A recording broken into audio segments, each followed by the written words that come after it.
When a child can't do maths, we teach them. When a child can't read, we teach them.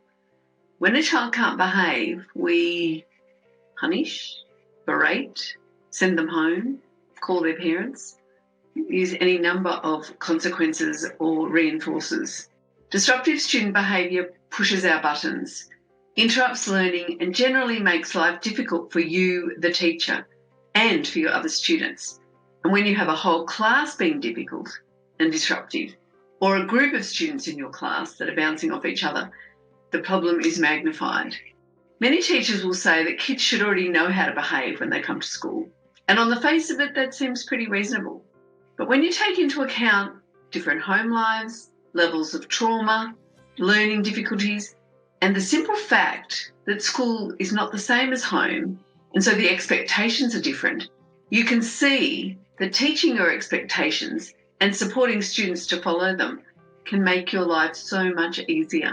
This is part of a series dedicated to managing disruptive behaviour across the class, either with a group of students in your class or when you feel like most students in your class are being disruptive. In this video, you'll learn the benefits of explicitly teaching the behaviour that you want to see and effective ways that you can help your students learn how to behave in your classroom.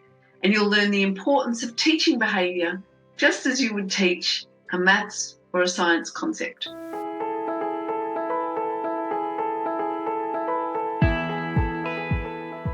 I'm Mari Amaro. I'm a teacher, presenter and author, and I've been working with students and teachers for over 30 years. I'm passionate about helping teachers improve teaching practices and learning strategies.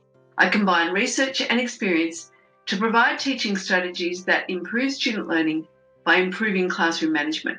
And I focus on the practices that take little or no extra teacher time, strategies that can actually give you back time by helping you to learn to work more effectively. I love coaching teachers and I emphasise teacher wellbeing because improved teacher wellbeing means improved student wellbeing, and that means better academic and social outcomes for all our students. If you'd like to learn more, please subscribe to our channel. We put out 2 videos every week, so you want to make sure you don't miss any of the content. When you subscribe, that helps to support the channel. If you know anyone you think would benefit from these teaching strategies and learning practices, please share with colleagues, friends and family. Everyone knows a teacher or someone who works in a school. If you have any questions or topics that you'd like me to cover, please let me know in the comment section below. I'd love to hear what you think. Explicitly teach the behaviour you want to see. When doing any kind of behaviour plan or behaviour strategy for students, this is the part that can often be missed, and it's the most essential, especially for students with challenging behaviour. Number 1, teach. And my mantra is telling is not teaching. I'll repeat that. Telling is not teaching. You know that because you're a teacher. Yet how many times have you seen, or even done it yourself, tell a student who evidently does not have the skill how to behave? Having discussions is vital, that the kids get to talk about the behaviour and also get to challenge ideas or rules. Use your creativity as a teacher and consider that you are teaching lifelong skills for students who really need it. And just as you would with any other area of the curriculum, differentiate for different students. That means that you give whole class instruction in a concept or a class expectation. For example, one person speaks at a time. And when you teach this to the whole class, you might get them to brainstorm why having one person speak at a time is important. Then get them to work in pairs to make a why chart for what that looks like, sounds like and feels like. This is the teach part of learning, and this is what you would do for your whole class. Next, number 2, show. So demonstrate for the students yourself, with colleagues if possible, or show a video demonstrating what it looks like for people to demonstrate that skill of one person speaking at a time and listening to each other. And you could also show it with yourself and a group of students in your class. Number 3, practice. So then have students demonstrate the skill by using a simulation for the whole class. So demonstrate what it looks like having a discussion and have students demonstrate that skill of one person speaking at a time.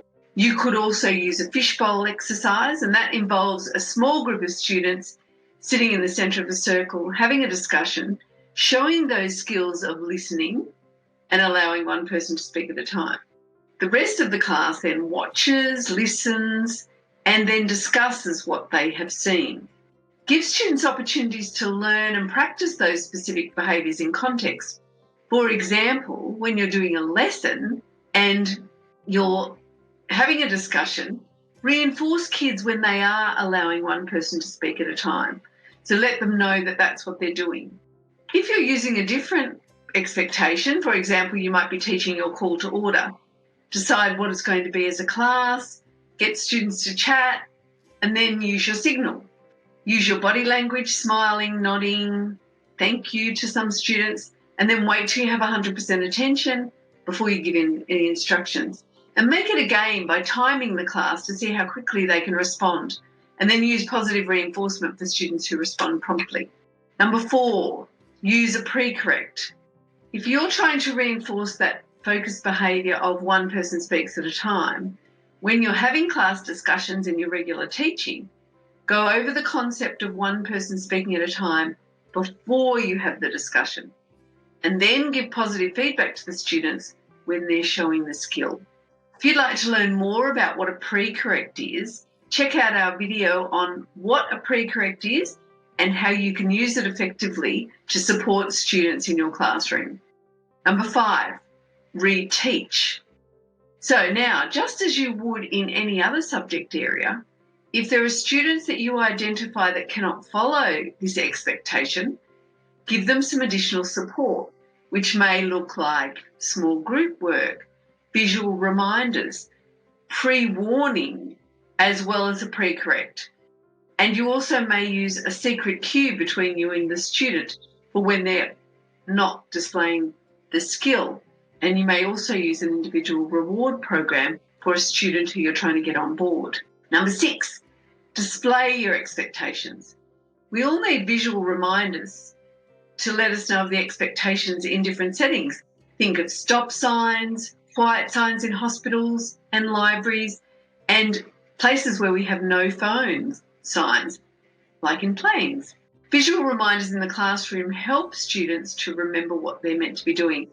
And as an added activity, groups of students could make the posters and signs so that they're part of the process. Number 7, reinforce the expected behaviours. Focus on one behaviour that you want your students to improve and use rewards to reinforce the correct usage of that skill. You can use individual or class rewards. And if your aim is to improve the class environment and culture, use whole class and group rewards to increase the behaviour you want to see. For example, if your expectation is be in the right place at the right time, give a class point every time you see one student in the right place.